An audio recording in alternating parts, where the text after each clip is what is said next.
All right, everyone. Welcome to WRPI Troy 91.5 FM, the Upstate Underground. My name is DJ and Timmy or Noah, and I have here. I'm DJ Gabe. All right, and here we have a very special interview today with a band named Oneida. Now they're performing here soon locally. Mm-hmm. Is that correct? Nice. And here, would you like to introduce yourself? Yeah, sure. Hopefully you're able to hear me okay. We hear you loud and clear. All right, fantastic. Yeah, my name's Bobby. I'm a member of Oneida, and yeah, we're playing at No Fun in Troy on Friday. Awesome. That's great. Really excited for that. Yeah, we're really happy to have you here. Since we finally got everything back working now, and we can. I think this is a great way to celebrate having the station back. And yeah, thank you for coming on here. Yeah, my pleasure. I gotta say, like college radio and left of the dial radio, I think is a deep community good. So I'm glad you guys are up and running and broadcasting, and it's a privilege to be here. Thank you. Yeah. Thank you so much. You. Yeah. So with the audience that we have, I was thinking that we could start off with a little introduction. So can you give us a little rundown of what Oneida is, how you guys formed, and just general rundown, pretty much. Sure. Yeah. I mean, I'll give you a long history in a short amount of time. Sounds good.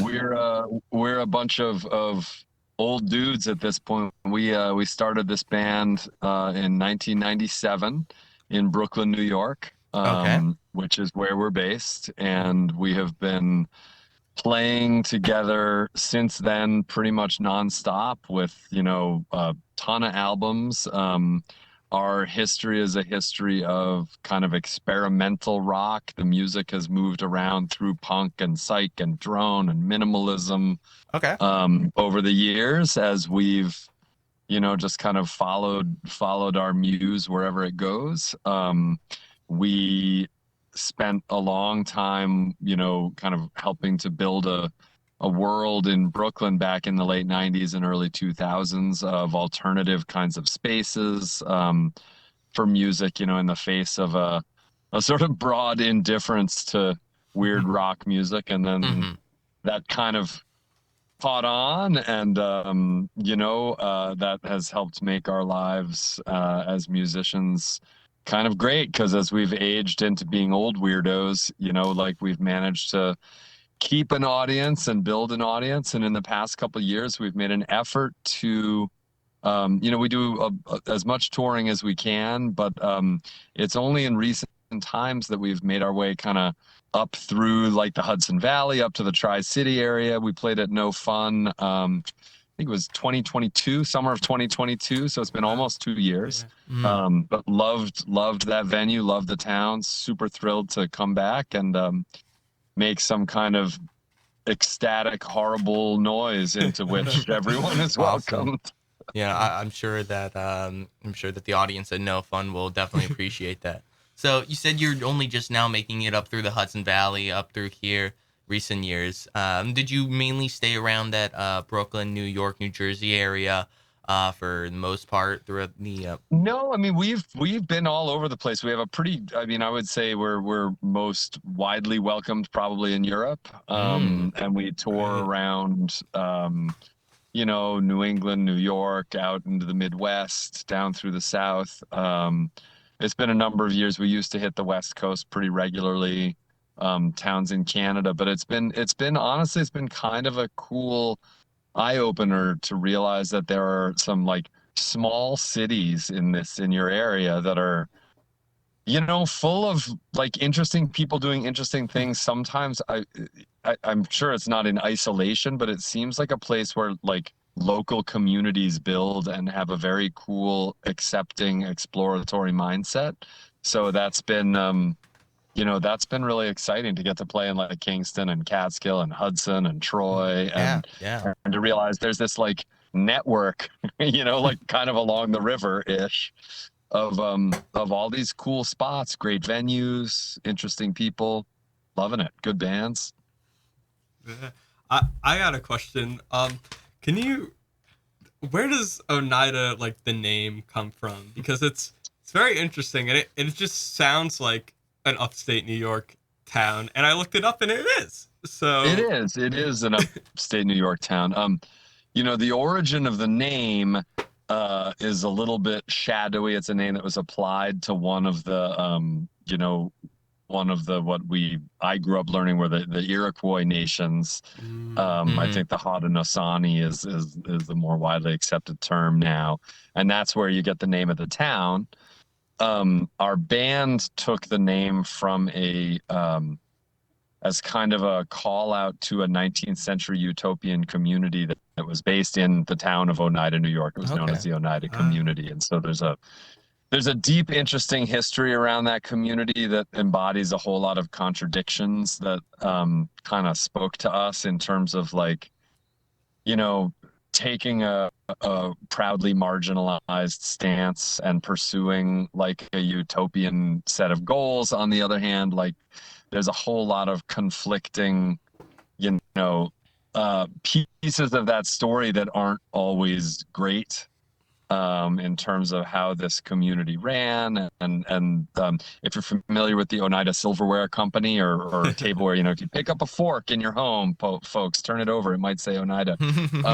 That's a big for-profit corporation that actually developed out of that utopian community. They sold their communal holdings, shortly before the turn of the 19th to 20th century and became like a for-profit company. So, there's this sort of like early free love experimental community idea that translates itself into some sort of classic American sellout movement. And that kind of compromised story feels like a pretty good place to draw a name from. It's got like everything wrapped up in it.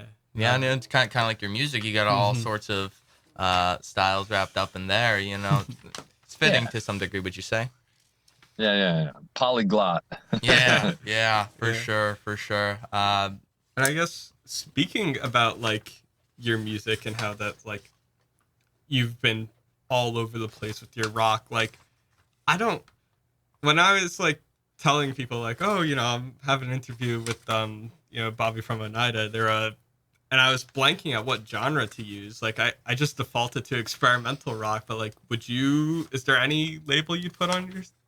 Yeah, I mean, that's good enough. It's very typical, I think, for people involved in music to be like, I'm not comfortable with labels. Through the years, I've just become very comfortable with whatever helps communicate to people. Like, in my view, it kind of depends on the audience you're talking to.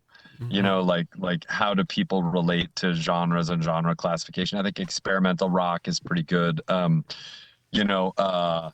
Loud, dissonant, and repetitive is good for people who maybe aren't Awesome. super focused on, like, niche genrefying. Yeah.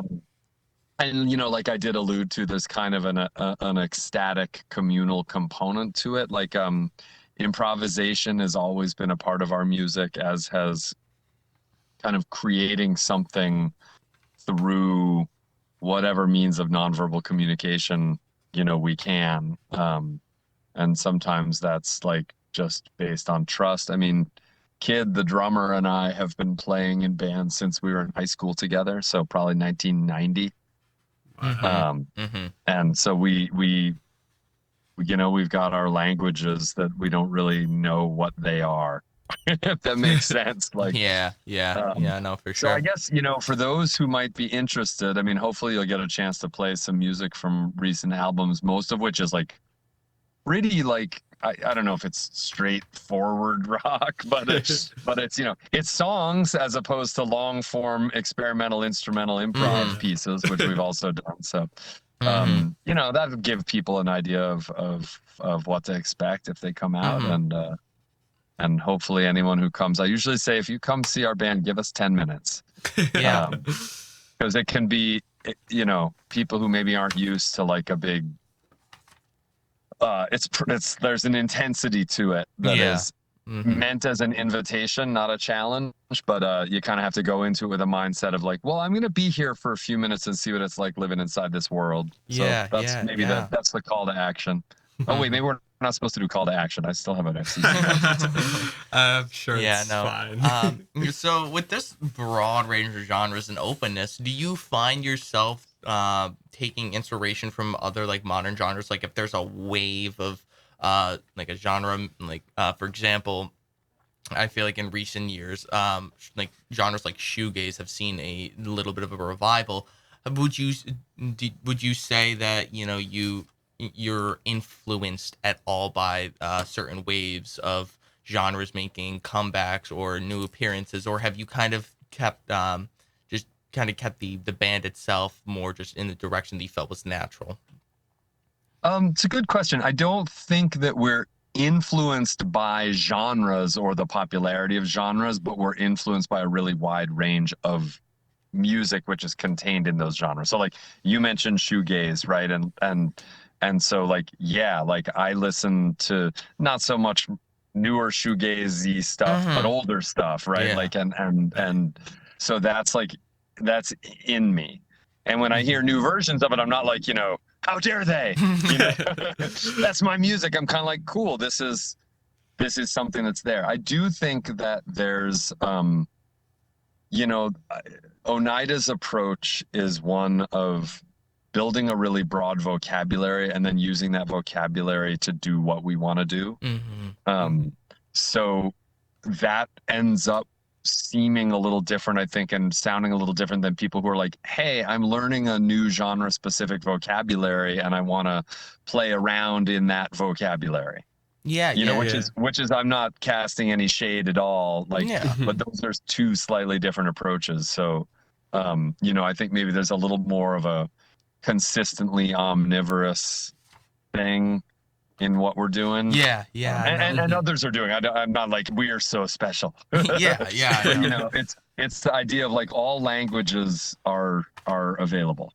Yeah, no, I totally get that. That's awesome. You guys Mhm. definitely seem like you guys know what you're doing, especially with all the waves that you've seen throughout the years in your band alone. It's incredible, really. It seems awesome to be able to see that much change over Yeah. time. Yeah. Yeah. And actually, I like that comment, but I'm going to correct you on one thing. A lot of the time, we don't know what we're doing. Mm. A lot of the time, it's like we're just going to let our instincts take Wow. us where we want to take. And I think because we do have that broad, like long arc, many arcs of experience, it's like we actually don't have to think too much. That's Yeah. awesome. It's like not always intentional, and then we try to be good, Yeah.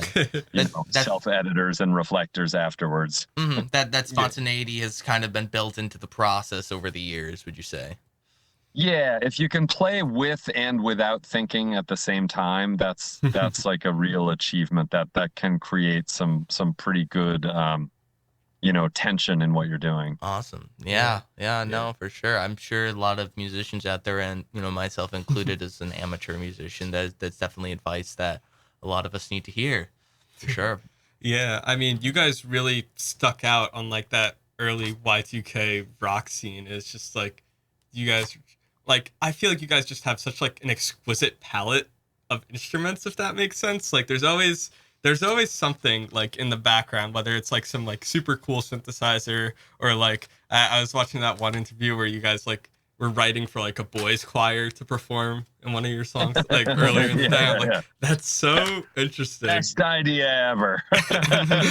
So like now we were there first, that's I think we were probably just stealing that from the Stones, and you can't always get what you want, but yeah. like everything's folk tradition, it's there for the taking. Yeah, no. I mean, Yeah. you've been at it for quite some time. You definitely gone to that groove of just doing whatever comes to you, and I'm sure that it's led to some great places. And speaking of you guys been doing it for a while, I think it's I think it's a little bit worth mentioning. Gabe put here in our notes that us two are in fact younger than the band itself, which is We're younger than Secret Wars, which is it's very funny. That's great though, it's a cross generational conversation Yeah. is an important thing. Yeah, Yeah. how do you feel about that? You know, that your music has been reaching so many different audiences for, so long.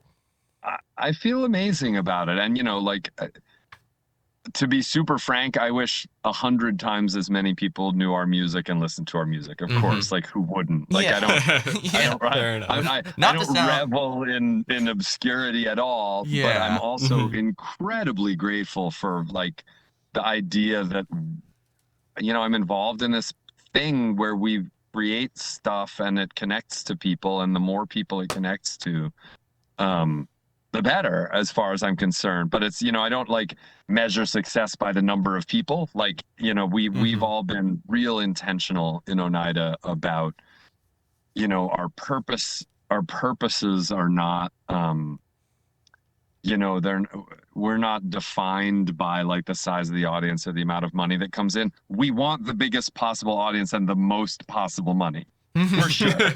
Yeah. Yeah. But like That's the. we're acutely aware of like relationships and connections. Like I don't know if you Hmm. guys are coming to the show on Friday, but like Mhm. if you are, please say hi, because like we like actually like to meet people and talk and learn about people and talk about other people's music. And Mhm. like we come out of a world, the like DIY and indie world Mhm. and history, where connecting with people is that's just part of the essence of what we do. It's like a communal concept. Everyone's in it.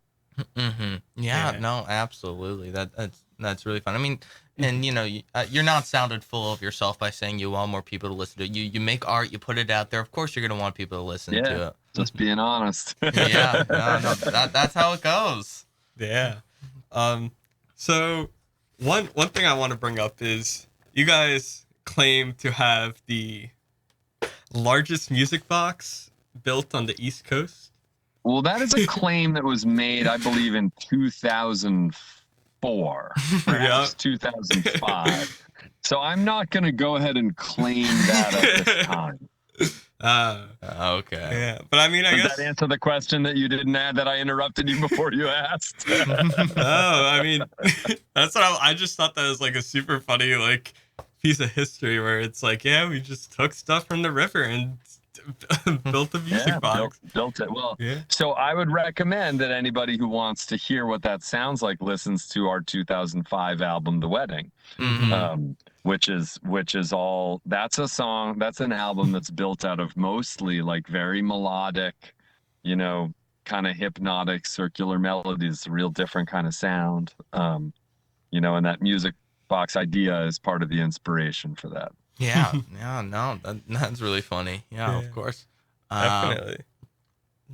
mm, So I guess another thing about your music is so I guess back to that more like idea of like your long form experimental songs where it's like a guitar riff for like 15 minutes straight and all that. Sure. Um I so I feel like it's like what would you recommend, and I feel like you've definitely been asked this before, but like if I'm telling my friend, look, you got to listen to Oneida, what song should I start them out with, or album, or All right. any? Depends on the friend, but I'm not going to dodge the question. Mm-hmm. I'm going to give you some answers. Depends on the friend. If you're like, "Hey man, this band can like rip a rock song." Mm-hmm. All right. Um I would suggest, if you want something relatively recent, play Beat Me to the Punch off of our last album, Right. Success. Mm-hmm. It's straightforward. It rips. It has its Oneida vocabulary in it for sure. You're not going to mistake it for another band. Yeah. If you're like, this band has a really wide ranging palette and history, they've gone all over the place.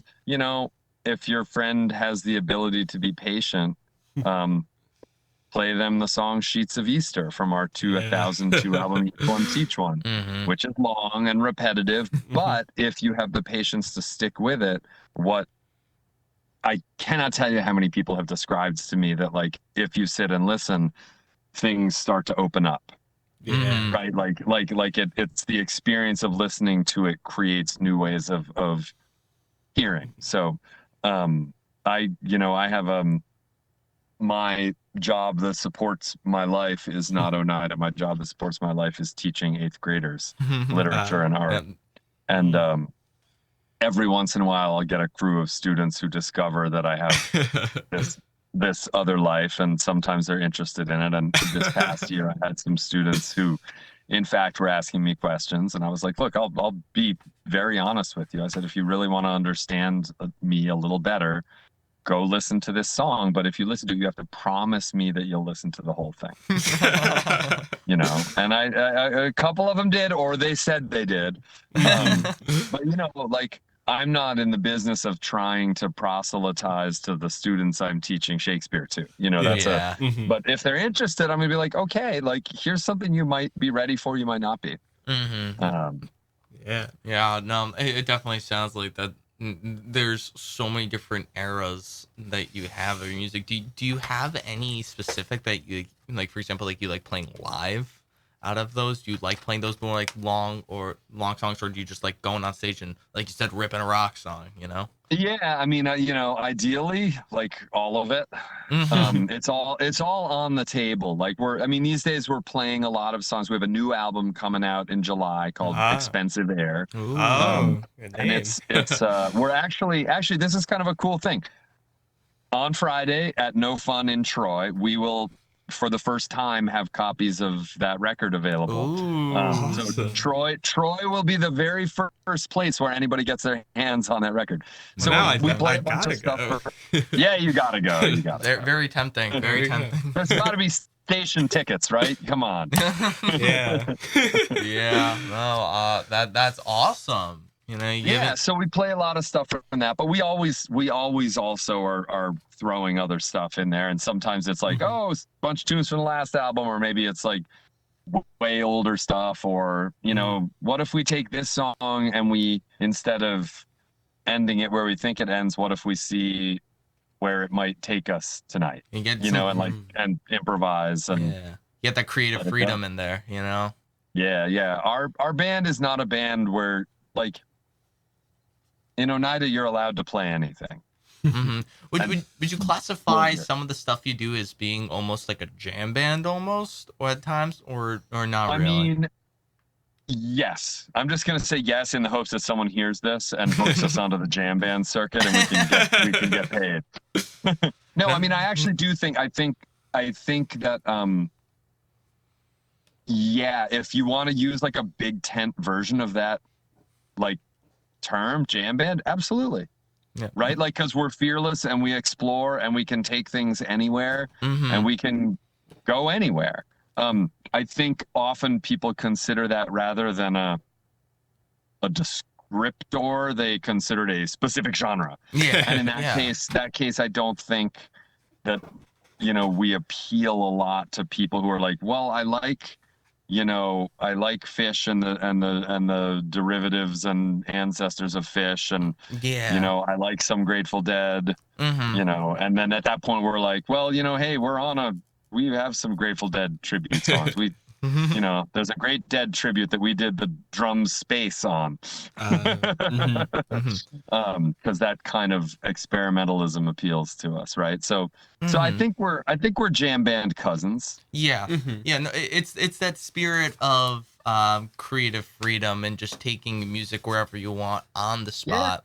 That is really what it is. And I know some people that, you know, are fans of like Grateful Dead and whatnot, that are fans for that exact reason, because they love seeing the artistry unfold on stage. Yeah, I would like very, very enthusiastically encourage people who are jam band fans who feel like, I have open ears to think about Oneida. Come see Oneida, see if it works. You know, listen to the music, because I do think it is really.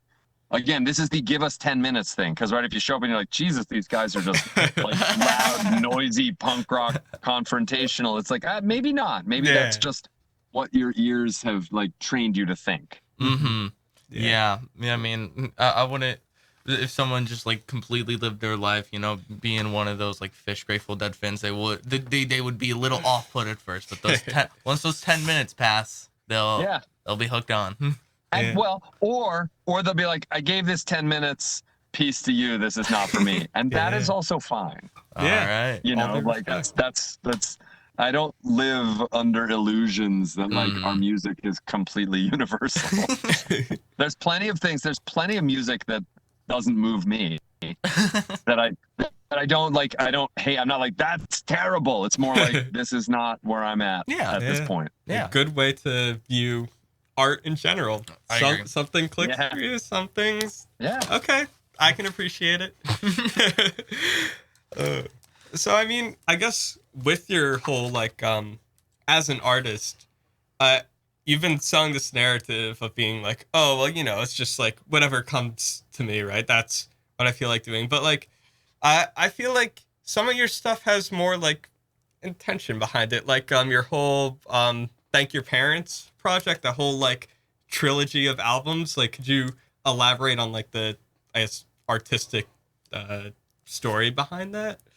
Yeah, I mean, I'll start. Yes, I will. I'll start by just responding. I think you're absolutely right. And I when I say that we operate on instinct or we don't know what we're doing all the time, like that doesn't mean that everything is knee jerk, right? Like you're exactly right. You hear intention, and often there is intention.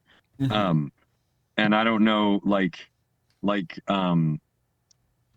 the concept of setting up a series of intentional choices and following that path, but remaining open to being diverted from it is sort of the perfect like marriage of intention and unintention. And that I would say is, so for instance, you bring up the Thank Your Parents project, which is 3 releases that in 2008, I think we released a record called Preteen Weaponry.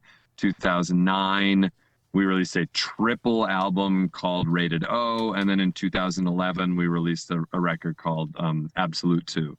And those are designed as kind of, the idea was, here's this journey through a kind of way of living a life, right? Like an explosion of, a particular kind of life energy in Preteen Weaponry.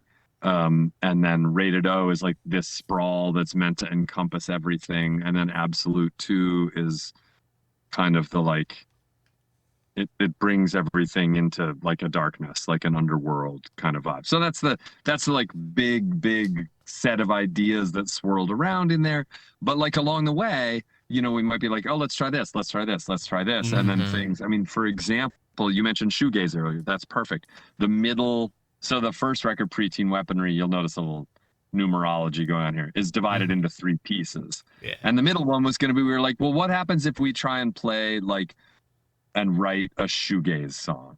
And you're not going to put that on and be like, that's just a straight My Bloody Valentine rip. Or like, I know that Ride song, Hey, wait a minute, that's the bass line from Seagull. It's not like it doesn't do that, right? Like, so it was sort of an intention that we went for, knowing that we weren't trying to speak fluently in this other language. It was more like, take this language and see what it sounds like coming out of this band. Yeah, no, I totally get that. So definitely. it's all in there. In short, it's all in there. No. You mentioned briefly that Rated O was a triple album. That's very impressive. You don't see a lot of triple albums nowadays. Sounds like it's no, you don't see a lot of triple albums at all, quite frankly. But is making something that massive in scale, does that ever like get tiring at all? Like, is there ever a moment of like artist block? Really?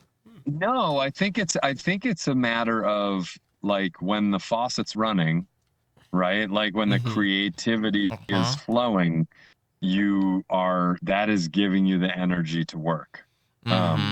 And what is challenging is like kind of pushing a whole project forward. Right? Like project management is always challenging. Like, what are we doing? Is this, in fact, the Thank Your Parents, triptych project was our second try at it.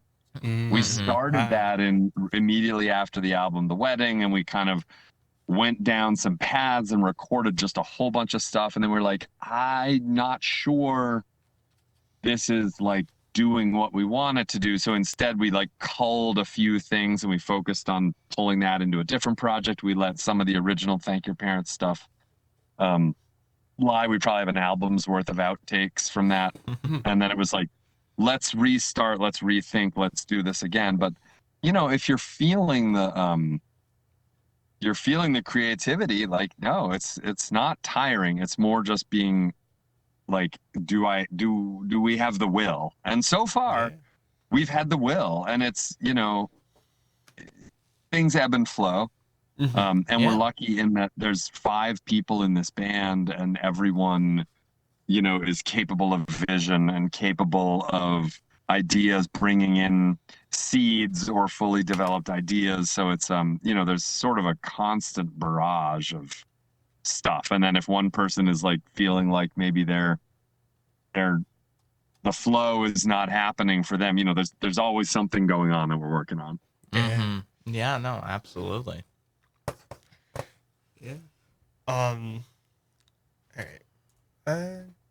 So I guess on your most recent album, right, Success, right? I like that kind of like, I don't want to say it's like your full circle, because that implies that like you're done after that, which I mean, it's not sounding like it with this Expensive Air release in July. Yeah.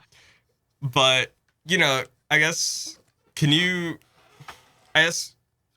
already touched on it, like what you like define your band's success to be, of like that whole like, well, we've just been making music and the people who we want to reach it, you know, they get it.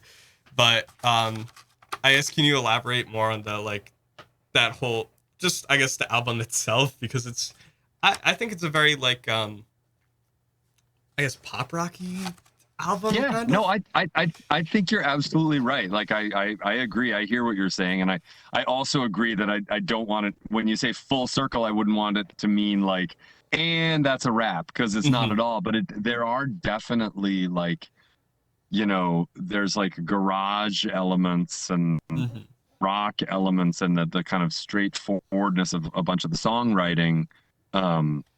You know, especially like there's some kind of formalist things going on in that record, right? There's like certain progressions and designs that pop up through the record with like slight variations. And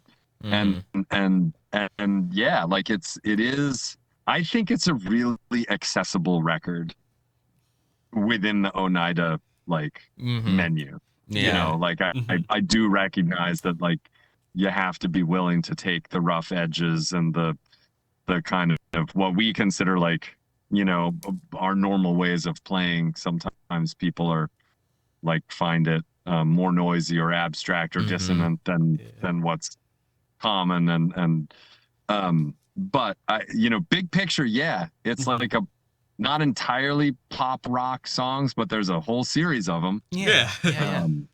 And that continues a little bit on Expensive Air. So Expensive Air is definitely like a partner record to Success. It's a little bit looser and darker, and maybe pushes a little harder in certain ways. And then by the end of it, the way it's sequenced, it's sort of like it kind of brings the whole thing into a more kind of post-punk area, I think, like with some kind of atmosphere and like a little more darkness. But the 2 records really fit together, and it wasn't, neither of those things was intentional.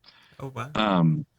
You know, it's like things were just coming out the way they were coming out. And you know, naming the record Success is a classic Oneida move, in that we try to be sincere and funny in some like measure where we get an escape hatch in either direction. If people are like, is that a joke? Like, no, it's not a joke. And then they're like, well, is it a statement of purpose? And it's like, well, yes, but it's also funny. Like, you know, but it is true. Like we have reflected on the idea of success, and that record came out when our band was 25 years old, and we were like, okay, this is a quarter century of making music the way we want to make it, in community, with against all odds, with like an audience and the ability to maintain a band and a space to make music and record. And, you know, like as we move into that second quarter century, you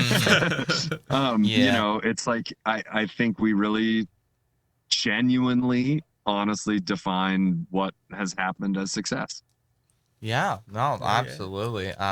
That's amazing. You know, I definitely think that if you've been able to make music like that for a quarter of a century, you absolutely deserve a pat on the back. You know, at least pat And a yourself on stack the of back. cash. Yeah, that's what exactly. You know, In an ideal world. it's not gonna arrive at your front door. Yeah, That's the next chapter, yeah, apparently. Yeah, that's the 50-year quarterstone. Yeah, World exactly. just We got gives to you really earn it.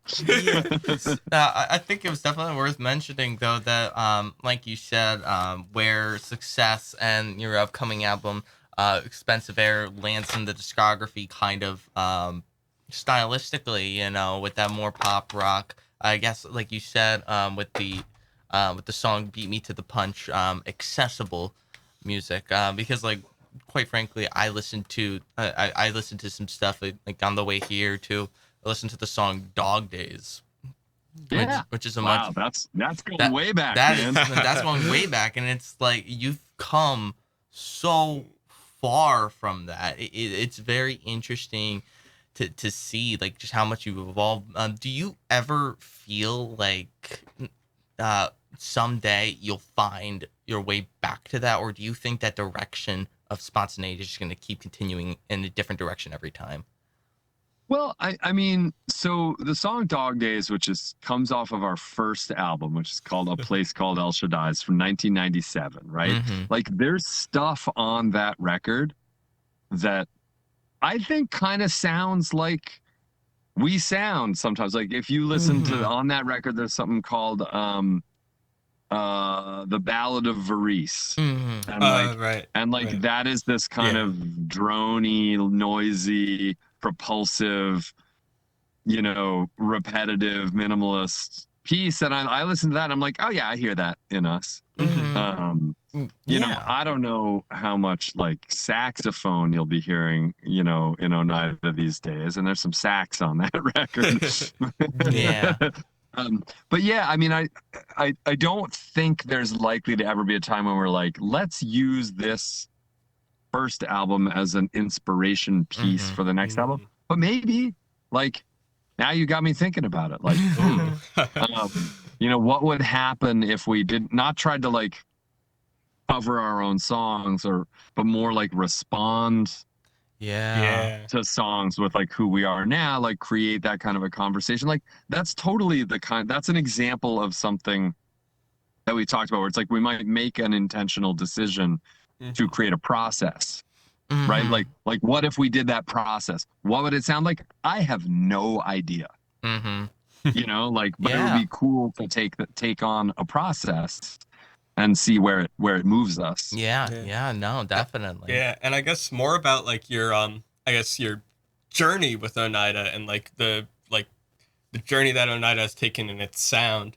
Would you say that like cuz I feel like when I was like listening through the discography, I was like, you know, some bands you can be like, "Oh, well, I kind of like their first couple of stuff, but the newer stuff isn't that good." I felt like All Around is just like I didn't feel any dips or have that like kind of like swaying opinion where I was like, oh well, I kind of like this stuff better, but I just felt like it was always just like different. So I guess like in your own reflection, do you ever think like, you know that was kind of like a rut for Oneida like that? No, I don't feel that way at all. Okay, Actually, I'm so glad. I do think it's pretty normal for people. Some people are like, I like this more, I like that more, because the particular music speaks to them. But I don't think it's an issue of quality, and I'm happy to be, you know, I'm old enough that I'm not worried about bragging or being egotistical, like because I think that the evidence bears out the fact that like we are a really good band. Mm-hmm. Yeah. You know, and like we have never made choices and made music for cynical reasons. So it makes total sense that there's stuff that doesn't like speak to someone. That's not weird to me at all. But like it's not a matter of like I don't have anything where I'm like, ooh, yeah, not that one. You know, there might be a song where I'm like, I hear a flub, you know, that no one else is Yeah. gonna hear. I'm like, oh crap, you know, but like I don't care about Yeah, that. yeah, Mhm. no, absolutely. Uh, I am wondering, do you actually before I get to the question, how much are you like in contact with like other artists? Do you know do you guys like know a lot of other artists in general? Have you guys had experience working with a lot of other artists? Yeah, I think so. I mean, it tends to be within certain, you know, like streams, but yeah, I mean, we tour with people, we play with people, we invite people into our bands. We did a series of performances. There used to be a festival that was based in the UK, but they did some festivals in the States called All Tomorrow's Parties, Mm-hmm. in which they'd Mm-hmm. invite a band or an artist to curate a 3-day festival. Oh, wow. And there was a series of those festivals where we did an improvisation installation where Oneida would play improvise for 12 hours without Wow. stopping in one of the Oh, festival venues. And then we would have members of those other bands and artists come and play with us. Mm-hmm. Um, that's so like Mike insane. Watt or the Boredoms or the Flaming Lips or Yeah, yeah. Portishead, like all of those are people who've played in Oneida. Yeah, I Uh-huh. remember reading about that. I think there was another band mentioned, one of my favorites, Godspeed You, Black Emperor, at one Yes, point. Yes, absolutely. absolutely. Yeah, they actually curated one of those and invited us to do that project, Oh, and then wow. Mauro, the bassist, Wow. sat in on it. That's awesome. Wow. That's fantastic. Yeah. That You know must. what's great about the Godspeed You Black Emperor version of that festival? Mm, They had on their the Saturday of that weekend in their big main, there's like a big main center performance space. They had 2 acts booked. They had Cluster, classic German experimental band, mhm. and Weird Al Yankovic. I, That I was it. I don't think it gets better than that. That's That's I still have one of the like posters that was up. You know, they would put up these like day posters telling you who was in which venue. I Hmm. was like, I'm taking that poster. I'm keeping it forever. I That's was like, amazing. because that's me. Yeah. Look, someone made a festival for me. Yeah, that's awesome. That's amazing. Wow. that's I'm insane. glad we got that little piece of lore. But Yeah, yeah. Yeah. we With did not get Weird Al on stage with us. ah ne- next time, Yeah, next time. there's look, I mean, Weird Al could be listening in. You guys That's could, true. you He's know, got an open never say invitation. He never. knows. He knows. I Yeah, DM'd yeah. him. No, definitely. Yeah. But with all this experience you've had with other artists, have you seen, well, like what Gabe said, where like, have you seen artists have a period where they have regretted like or seen like a rut in their discography, and have you kind of said, oh, well, I'm kind of glad that isn't us. Um, that's an interesting question. I don't know that I've ever felt capable or qualified, Mm-hmm. you know, Yeah. to like judge that on somebody's behalf. There are tons of artists where I'm like, yeah, no, Yeah, you know, or yeah. vice versa, or like, nah. Holy crap, what happened to you? You're great, you know. Mhm. Um, but I Yeah, I always definitely. consider that like a matter of Yeah. my personal Okay. perspective. For sure, for sure. Fair enough. Yeah, Yeah. no, that's still amazing though that you got to work with so many artists that. Yeah. So I guess in addition to working with so many artists, I feel like just because you're like your sound just changed so much over the time, I feel like the record label had to have given you like a hard time. Like I don't know. It's like I just want to hear No, about that I Mm, mean, we've interaction. never really worked with anyone who would yeah. give us too hard a time. I mean, it was definitely so for a long time we were on the label Jaguar, Mm-hmm. which is like a big indie label, and eventually we moved off of Jaguar. They made the decision, Ah. but that was simply that was less of a concern about our increasingly abstract music, which was when it happened, interestingly. But you know, Ah. they became a big label, you know. So like they're wanting to sell 100,000, 200,000, 300,000 Mhm. copies of a record. Like That ain't happening for Yeah. Oneida. So then the distribution system doesn't fit. I mean, I harbor no ill feelings toward them, and we ended up, we still work the record company that's put out our last 3 albums, Joyful Noise. Are they're kind of in the same family of labels. Like it's all family, and it's like you're working with people who are creating, label communities that are built to support artists. I mean, they're built to support the label too, but they're built to support artists in a way that the bigger, broader major label music business never has been, and now it's like not even a thing. No. That's good to hear, because I feel like it's like that typical like music biopic where it's like the band's forming, and then the label company's like, oh, we want you to sell out, and then it paints them Where's as like, the hits, boys? Yeah. I assume that when you sign up or you talk to a record label for the first time, like they're aware that you guys are one of those bands that will shift their sound and it will ebb and flow in so many different directions. That I assume that that's something that is like assumed going into a record label that's discussed. Well, and also, I mean, that's part of our identity. So it's hard for me even to say it's discussed. It's like completely understood. But also like in our approach to things, we work with labels on a project by project agreement, right? It's not like we're signing on to your label for 10 years and you own everything we produce. It's like, hey, we made this record. Do you want it? Yeah. And so they're certainly allowed to be like, no. And that's pretty much the case with what happened with Jaguar. I was like, so here we made this record, and they're like, you know what? I don't think we can do this. But have you considered these people? Like, it's not like, no, you guys are works terrible. Out. Yeah, works out in the end. Yeah. I mean, let's go back to that 100,000, 200,000 record concept. That would be working out. Yeah. Oh, yeah. Simply just make a record that does that, like in the music. Let's make a record here at WRPI, and Yeah. Well, it's too late because nobody's buying records in that quantity by any artist except for Taylor Swift. So yeah. And I'm not here to trash her, but I don't know that we can reach her audience that effectively. That's true. You never know. Like a Weird Al, Oneida, Taylor Swift 3-way combination. I think it could happen. I do too. I would be delighted. It'll be an Oneida Eras tour. I hope there's somebody who just turned on the radio and heard only that. Yeah. Yeah. I'm frantically looking it up. Like, Oneida and Taylor Swift? You'll see it at No Fun in Troy on Friday night. Absolutely.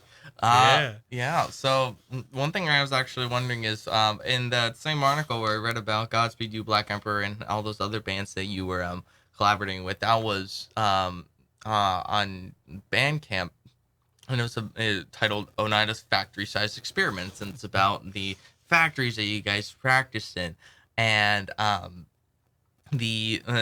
that El Shaddai became the namesake for the first for a place called El Shaddai's. Are there any other like little like tidbits from like your like outside lives or just your process through or like your history throughout Oneida? Have there been any other incidents of that making it into the music?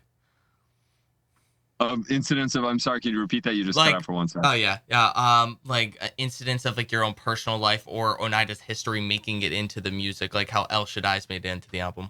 Oh yeah, I mean, it's all constantly. Like the songs that we write and the music that we make are about our lives and our experiences, and sometimes they're imagined versions of that, or their artistic licenses are taken, but like the names, the feelings, the ideas are absolutely all real, like constantly. So like, yeah, I mean, like everything. Yeah, no, I totally get it. Just that songwriting process, it takes in so many different aspects. And speaking of the songwriting process, I actually, my last semester here at RPI, I took a songwriting class, and the professor who also was an artist himself when he was like producing music when he was younger. He said that the songwriting process can generally be split into two different ends of the spectrum, where you have like song, like instrumentation and lyrics, and um, you know, most artists fall somewhere along that spectrum where they might start out with like lyrics and then build the instrumentation off that, or start with the instrumentation then build the lyrics off of that, or they might, go back and forth between working on those two simultaneously. Do you see yourself anywhere on that spectrum? And if you do, where? And if not, how do you see that differently? I see myself as constantly shifting along that spectrum. Mm-hmm. Like I agree. I think that that's an accurate way, one accurate way to describe songwriting process. And I think I've been at either end. I've been at various points on that spectrum. Sometimes it's just like playing and singing and seeing what comes out and just trying to pay attention to what you're doing and then being like, oh my God, this sounded good. What the hell was I doing? And then, going Yeah. back and like plucking the gems and trying to string them together over and over. Yeah, no, totally. Gentlemen, I'm gonna have to end my time with you. Oh, That's well, because I'm coming to the end here. But is there any last kind of thoughts or questions that you might have? yeah. I just have one thing. So I'm excited for your show this Friday, but I was reading online, and sometimes, like, I think the Onion reported there's a guy enjoying himself too much at one of your shows. There is a classic Onion article about Oneida, and I recommend that anyone who enjoys the Onion and or Oneida go look it up. Yeah. And I love that article, and Yeah. I'll tell you when it came out. We've been written about in the New York Times, in various respectable publications here and there. I've never had more response Hold, please. to anything about Oneida than that Onion article, which pleases me deeply. Yeah, it was definitely like the best part about my research before this interview, and I'm like, the Onion. The photo that accompanies that article was actually taken at a performance of ours. The Onion staff invited us to play their Christmas party. Yeah, Oh, wow. that's awesome. So that is an actual photo. It's a setup, obviously it's a setup like all those photos are, but that reflects a kinship, I would say. Yeah, that's awesome. Amazing. Yeah, so thank you for coming here. Very excited to have you My guys pleasure. here in Troy. And No Fun be playing that new song that you guys released. Here It Comes. Can the audience expect that? Excellent. Yeah, we'll be playing that. Yeah, so if you're playing Here It Comes, then all your audience needs to know is Here It Comes. Oh yeah, awesome, perfect. Very excited for that. Thank you so much for being here. We really enjoyed it. We hope that you have a fantastic day, fantastic time performing at No Fun. Wish you and all the other band members good luck, of course. Thank you. Thanks. It's a pleasure. And I'll just reiterate what I started with, which is, thanks for having me on WRPI. And I am a deep believer in community radio and college radio. So I'm thrilled that you guys are there in the studio doing this. And please keep it up and pass it on as you can. All right. Yeah. Yep. Thank you. Take care. Have a wonderful Have afternoon. a good one. Have a good day. All right. All right. Bye-bye. Bye. All right. Well, that's that. You are listening to WRPI Troy 91.5 FM, the Upstate Underground. I am DJ N Timmy, and I'm here with DJ Gabe. And that was our interview with Oneida. Thank you so much for tuning in, and have a fantastic night.